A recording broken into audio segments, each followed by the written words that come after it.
Okay, I'll start again then. Okay. Okay. I started it. Oh, okay. Thank you. Oh, okay. Okay. When you're done, could I please share the link? Oh, right. Okay. So good morning, everyone. My name is Sue, a faculty advisor for the project.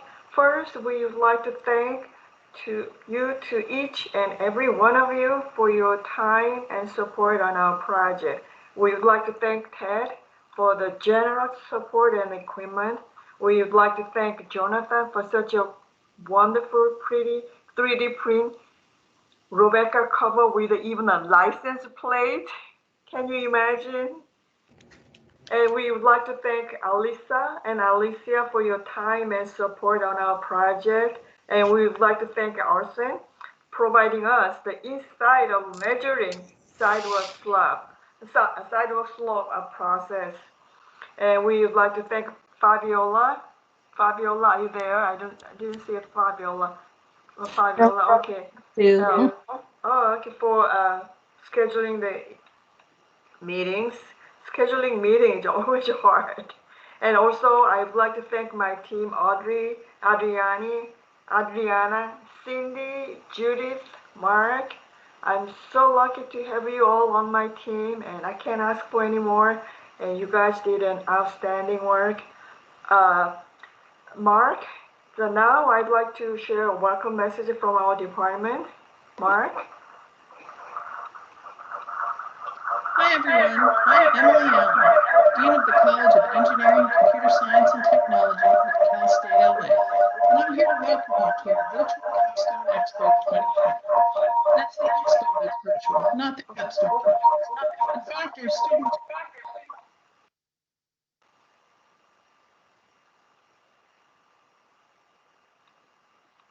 I think the audio cut out.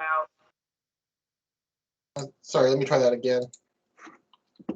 Sue, can you please mute your mic? Thank you.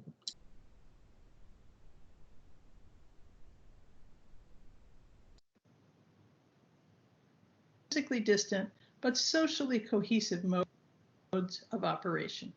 We have over 100 project presentations to share live with you over Zoom connections. Yeah, it sounds good. Proud of our excellent senior design program as it rivals programs nationwide in meeting curricular requirements for design.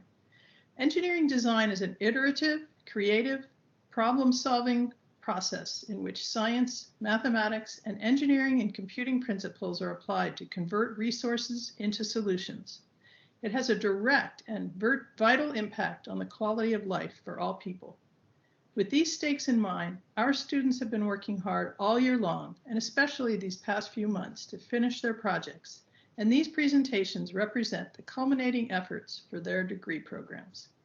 We deeply appreciate our project sponsors and industry liaisons, our faculty advisors, and the teams that manage and provide instruction for these capstone courses, including Mike Thorburn and Chris Bachman, John Shamma, Howard Lum, Jason Song, and Rupa Purasengi, Paul Liu, Elaine Kang, Jungsoo Lim, and Raj Pumula, as well as our staff members, Hasmeek Simon and Evelyn Lee.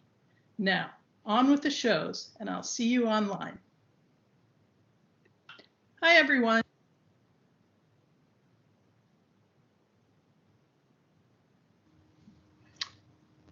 Hi, everybody.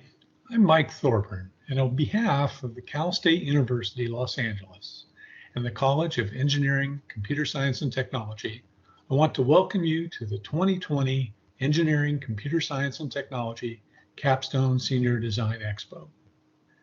This year, it's a truly unique experience for us and for you, as the Expo will be done live via Zoom. Additionally, sessions will be recorded for those not able to participate in the live event. The students have all worked especially hard to make this event happen and to ensure the audience is able to participate from a safe social distance. Between mechanical engineering, electrical engineering, computer science, civil engineering, and technology, we have about 100 presentations scheduled over a period of about 2 weeks.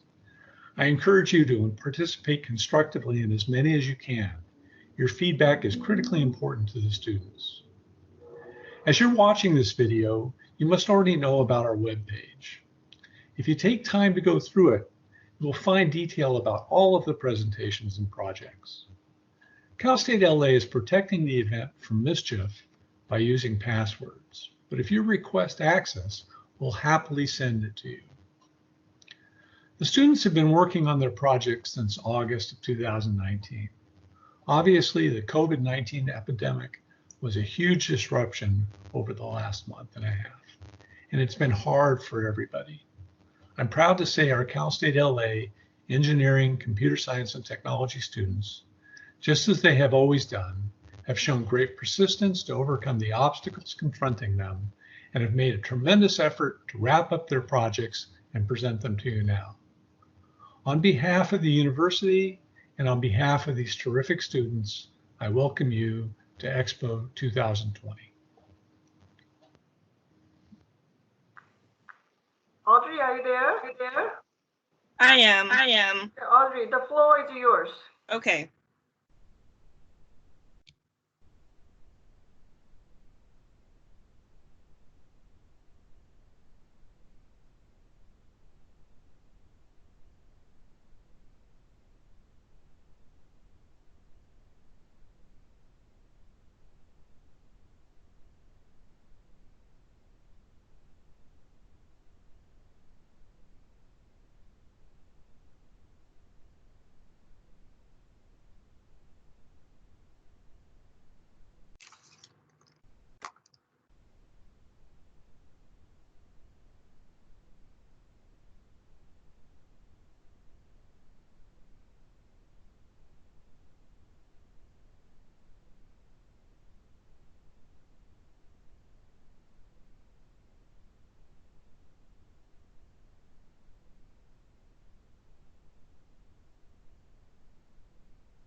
All right, can everyone see it? Yes. Okay. All right, so just to get this started, we are the Sidewalk Monitoring Project sponsored by the City of Los Angeles Bureau of Engineering. My name is Audrey Stanford. I am the team lead in the project. So just to provide some quick project background, the Bureau of Engineering maintains approximately 11,000 miles of sidewalks. And unfortunately, whether it's due to decay or other natural causes like root growth, the sidewalk will eventually become difficult to navigate for pedestrians, making them no longer in compliance with the ADA standards, the American Disabilities Act. So the Bureau of Engineering staff measures and surveys the sidewalks manually, which is where we step in. So our primary goal was to complete a prototype of a rover that was capable of moving around LA sidewalks while encompassing all of the requirements that are presented on this slide. So some of the challenges that we had faced during this project was trying to find a way to get accurate measurements and data from the tools that had provided to us, and then making sure that the project was also cost efficient, not only for ourselves, but also for the Bureau. Another item that we had tackled was, and that my team members are going to discuss more of, was our lack of hardware experience. And then here are just some of the images of the kind of measurements that we would be taking, such as the crossing slope, the running slope, vertical displacement, and horizontal displacement. And then now I'm going to pass it on to Adriany, who's going to talk about some of the new technologies that we have learned on this project.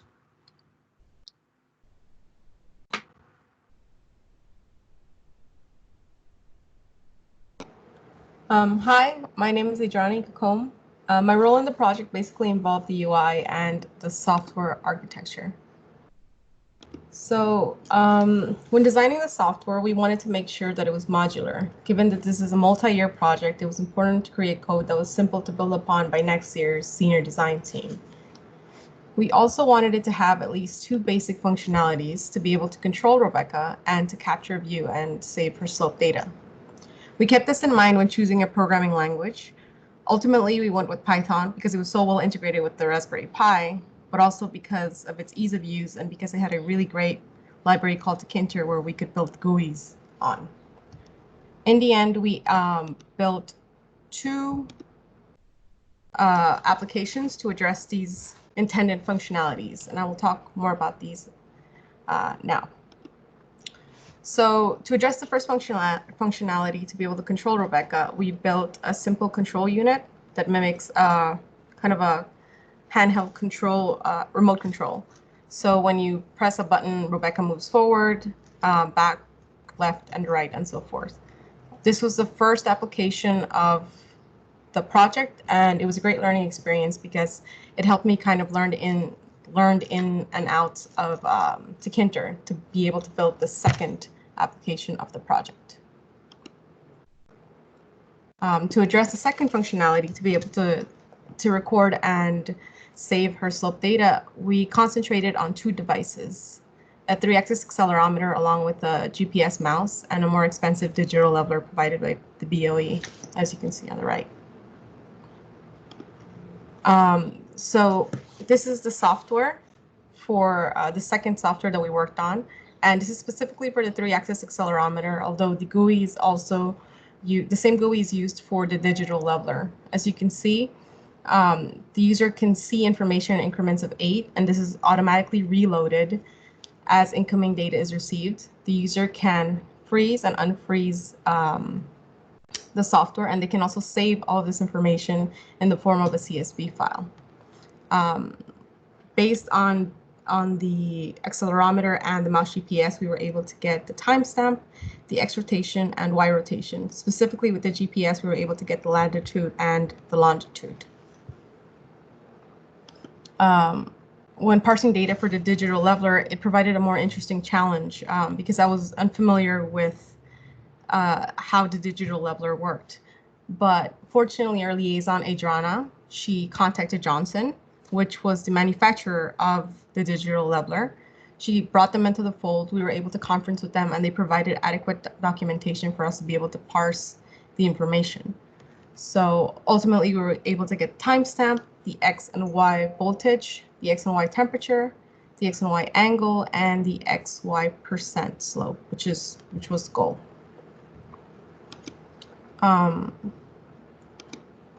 So how is this software all accessed? Interestingly, it's all of the software we built is in the memory of the Raspberry Pi, but through the software called VNC, we're able to remotely log in into Rebecca and access these applications and execute them using any mobile device, such as a tablet or a phone. All of the information in the form of a CSV file is also in Rebecca's memory, and we were also able to access this through VNC. Ultimately, we learned a whole heap of new technologies. We learned Python, Tkinter, we got familiar with Raspbian OS. We learned how to use real VNC. I'm confident that next year's team will build upon these technologies. And now I'm going to pass off the presentation to Adriana, who will talk about another technology that she learned called Fusion 360. Thank you. Next slide. Hi, my name is Adriana Velasco. I was in charge of designing a shell that would go over our robot to protect the hardware inside. Before this project, I had never worked with SolidWorks or Fusion 360 before. I was mainly only familiar with software. When I was tasked to work on the shell using Fusion 360, I was extremely lost and had no idea as to what I was doing, so that led me to binge watch hours upon hours of YouTube tutorials involving Fusion 360 and how to make basic designs. As I have mentioned before, I had absolutely zero knowledge as to how to use Fusion 360 before this project started, which led me to have tons and tons of versions. The first obstacle I ran into was how big the shell had to be in order to cover the entirety of the robot. However, the 3D printers were not capable of building a shell that big, so the shell had to be cut into pieces, which would then be glued together. Another obstacle I ran into was how we were going to be able to easily grab our hardware from inside the robot once the shell was securely screwed onto place, which then led me to implement a lid on the top portion of the shell, which would easily slide on and off. Next slide. Luckily for me, Jonathan and Carl took over the final stages of the robot, which we are all grateful for. My favorite design from them is a license plate in which it showcases the Cal State logo and the mascot on both sides of the plate. Thank you so much for your contributions. The pieces look amazing. And now I will have Judith speak more in depth about the assembly challenges. Next slide. Hello, my name is Judith Cabrera. My role in this project is component lead and documentation lead. When we first started working on Rebecca, the initial setup was to have an operating rover that will move to collect GPS, slopes, sidewalk images that fail to meet the American Disability Act, and everything else our liaisons needed. It was not until mid-semester, when we first met with the field agent, that brought up the design, specifications, and that led for us to spend fall and winter semester disassembling and reassembling the rover. Next slide, please. We had few challenges. One of the requirements that were brought up was the directions and dimension of the rover. Like I mentioned, our initial plan was to build an operating rover frame. The field agent mentioned the direction should only go forward and backward, and the dimensions should be 24 by 24. We had to order new parts from our department, which was time-consuming because we had to wait for the shipment to arrive. But meanwhile we waited, we disassembled and reassembled our first rover. The motor was another one of our challenges because at first all 4 motors were not communicating with each other. But this was a wiring issue that was solved during the winter break. Our rover had plastic and computer chair wheels, and this was challenging for the rover itself. Once we took her out to the field, we noticed that first, Rebecca wouldn't be able to operate on sidewalks. Tires were another requirement that needed upgrade because plastic wouldn't provide the true grip needed for this project. Therefore, we upgraded to off-road tires. Next slide, please. I'd like you all to look at this picture. You see here that Rebecca has a lot of components. We have an Abbott Field Vision 4K monitor, and this will be used to showcase the data. GPS module will calculate its position and time. We have our Johnson digital leveler, and this is used to measure X and Y slopes. We also have an accelerometer. This is very important in the sensor world because they can sense such wide range motion. Next slide, please. We now have our Raspberry Pi 3 B+ installed in our rover, and this is the main module of the system being operated. Using secure socket shell and virtual network computing server, we connected our main module to this onboard Raspberry Pi, and this will send controls to the motors. Based on connectivity-wise, this board is capable of streaming data to and from the board in a rapid manner. Next slide, please. The camera we use is a GoPro Fusion 360. This will be used for image data collection. This camera requires to insert both micro SD in order to capture and save images. You can capture images by downloading the application called GoPro to your smartphone. That way you don't have to take pictures directly from the camera itself since it is installed on the rover. This camera Fusion captures everything that is around you, but to get best results, one will need to aim one of the lenses directly to the main subject. This is very important for this project because the Bureau of Engineering wants images that captures the surrounding of the sidewalks. We now have our stepper motor and controller. This has a maximum torque at low speeds, which makes them useful in high precisions. Stepper motors are the motors of choice for many precision motion control applications. This is good for positioning, speed control, and low speed torque. The number of steps per revolution is 200, and the resolution is expressed as degrees per step. In this case, 1 step is equivalent to 1.8 degrees.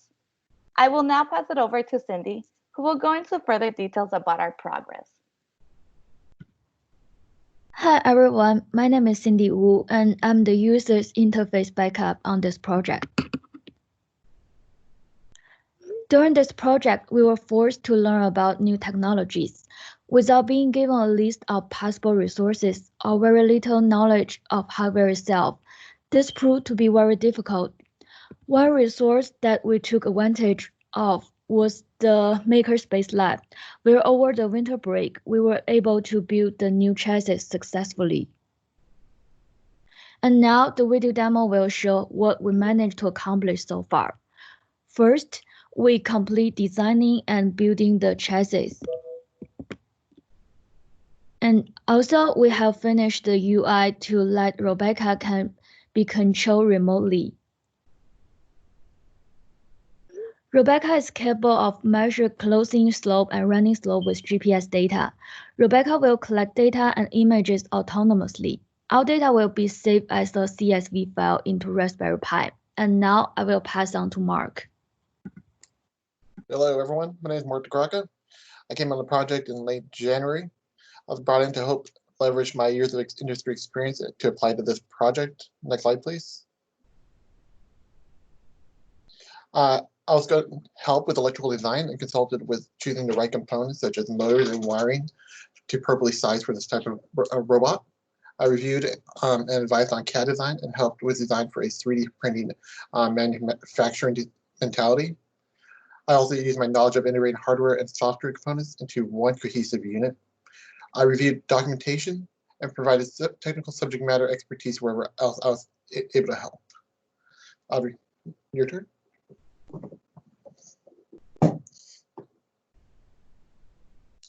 I'm just going to finish this off by talking about some of the future plans that we're hoping going to be enacted in the future.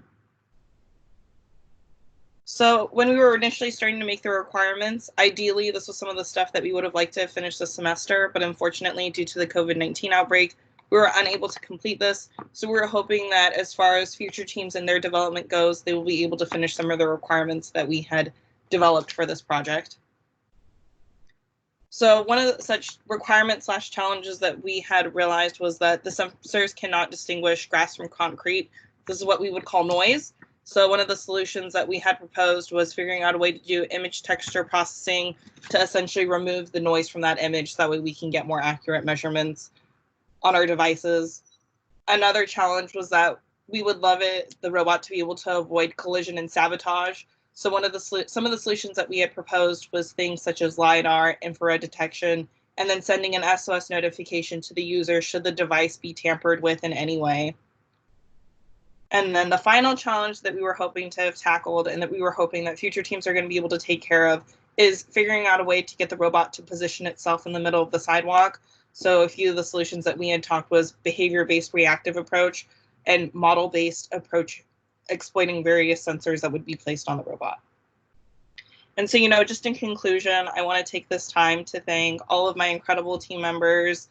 It's been such a wonderful learning experience having been here. And I think that we all definitely learned a lot on this project, not even just about the new technologies, but a lot about ourselves and a lot about different things that isn't necessarily taught in the classroom. And then, once again, just a big thank you to the Bureau of Engineering for all of the support and all the tools that you had supplied us. It was really such a wonderful experience to be able to have been sponsored by you guys. Thank you so much. And then a huge shout out to the CSULA community. Thank you so much for giving us this wonderful learning experience and huge opportunity. So if anyone has any questions, now would be the time to ask.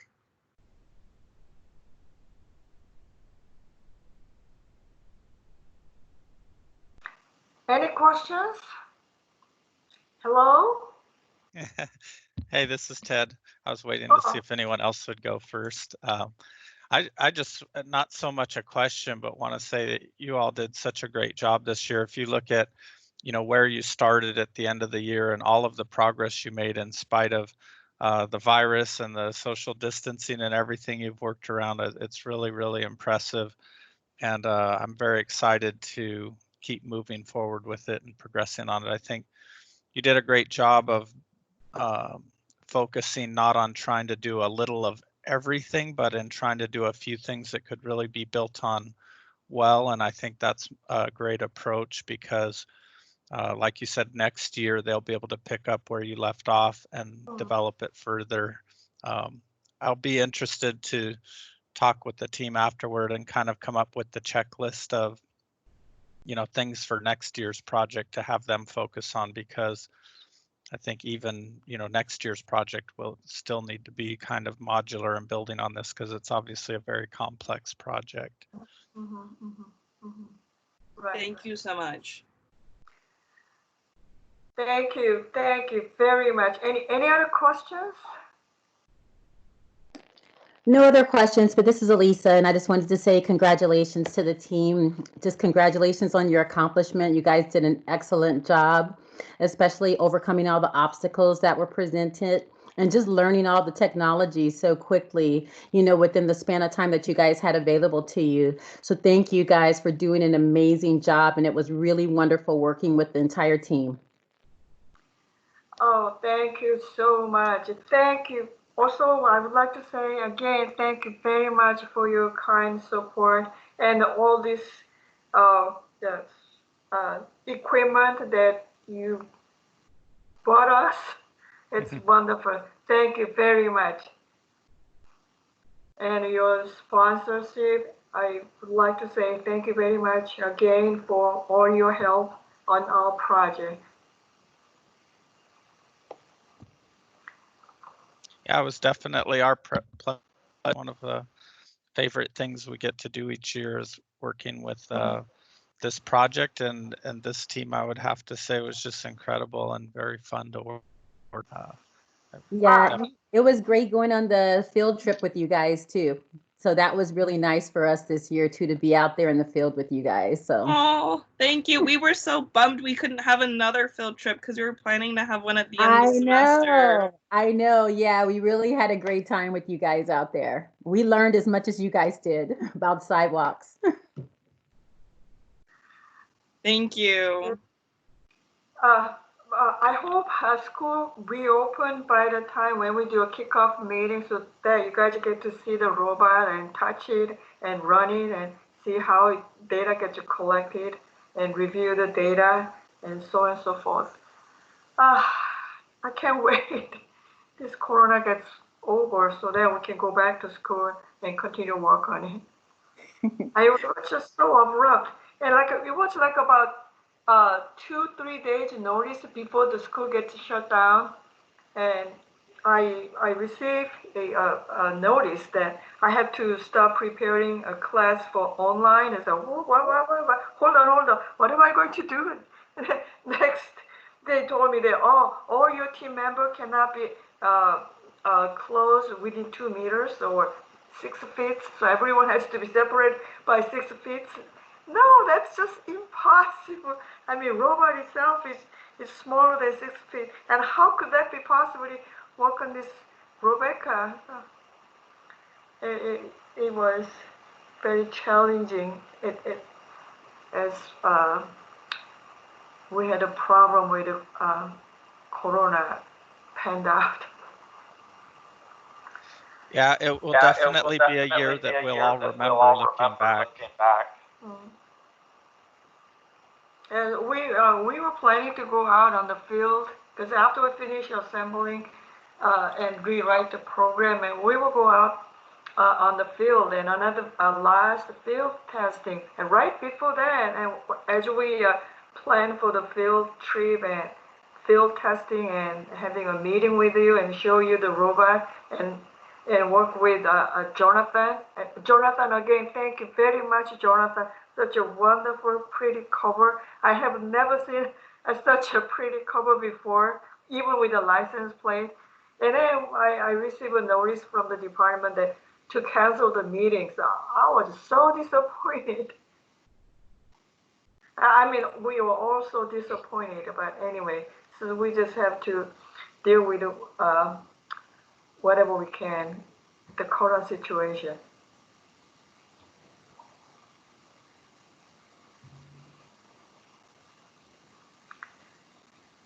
Are we good? Any other question? Hi, Sue. Can you hear me? Who's this? This is Elaine. Oh, hi, Elaine. Yeah, hi, hi, Elaine. Thank you. Hey, sorry that I joined too late. I can somehow hear my own echo.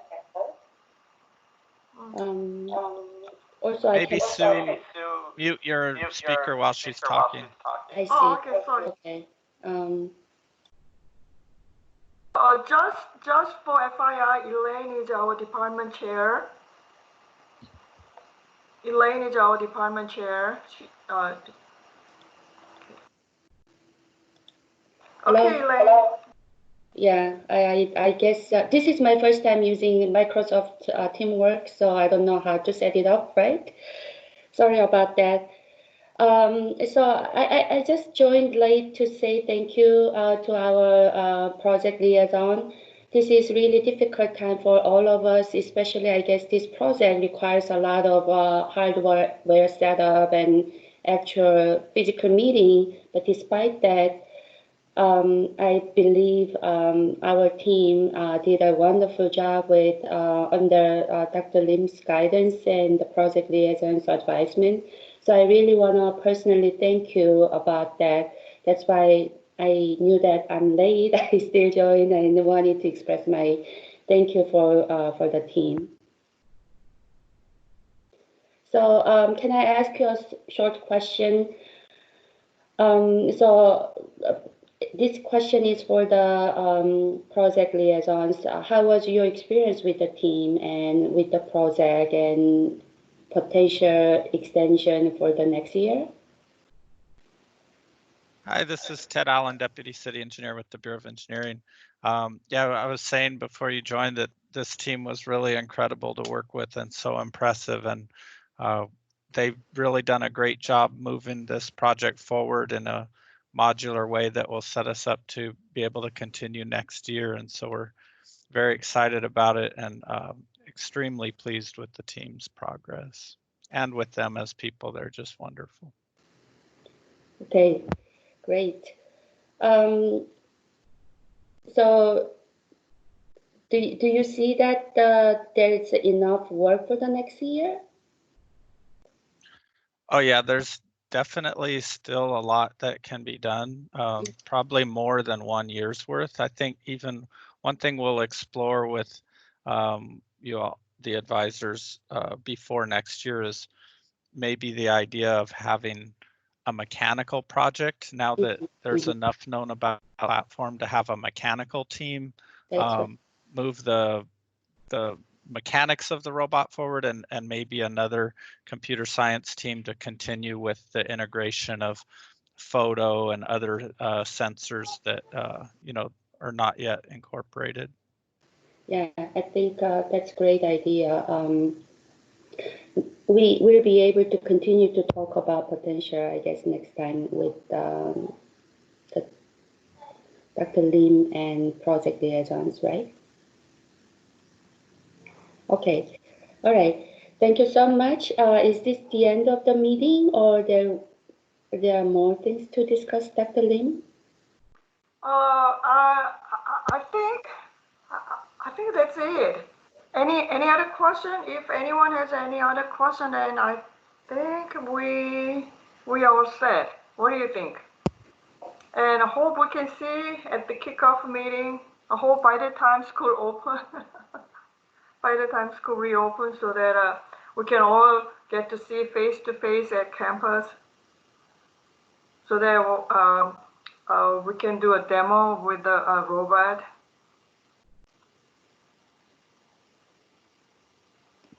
Sounds good, Sue. All right. Thank you, everyone. Thank you. Okay, Thank you very so much. Thank you. Thank you. Ted, could I have the link to the video, the recorded video?